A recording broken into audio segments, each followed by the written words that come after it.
Сәлеметсіздер ме достар, қалдарыңыз қалай? Бүгін мен сіздерге сыңарын тап, яғни буындарды осы қолғапқа жазып, балалардың буындардан сөз құрауын, яғни буындардан балалар сөз құрай ала ма екен, соны анықтауымызға болады. Ол үшін бірінші өзіңіздің идеяңызға байланысты қолғап салып алыңыз. Содан кейін қиып аламыз. Жақсылап. Мен көзбен өлшеп қағаз алдым. Осылай қиып аламыз. Бұл әдіс әлі сөз қоя алмайтын балаларға, бұны сөз қоя алмайтын әріпті енді меңгеріп келе жатқан балаларға да бұл сияқты болады. Және жаңа сабақта өту барысында балаларға осылай қысқарсақ болады. Яғни қолғап бұл да бір әдістің түрі. Қолғаптың қане балалар сыңарын табайықшы деп айтатын болсақ, балаларымыздың сабаққа деген қызығушылығы артады. Міне осылай қолғабымызды кесіп аламыз. Енді келесі қолғақты кесіп алайық. Өз ойларыңыз беремін, сіз баяғы кесіп алсаңыздар да болады. Енді қолғабымыз сәл дұрыс кесіледі.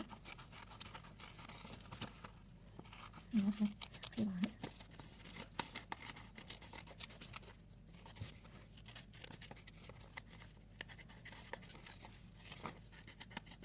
Осылай жақсылап қиып аласыз. Одан кейін мына екі қолғабымыздан мысалы біз қазір Ө әрпін өтіп жатырмыз. Ө әрпінен келетін мына жағынан зен деп жазайық. Өзен. Яғни балаларымызға береміз осыны шыдастырып. Сосын ол балалар әр топқа или әр балаға екі-екіден берсеңіз, осылай сөздерді құрап тақтаға жабыстыратын болады.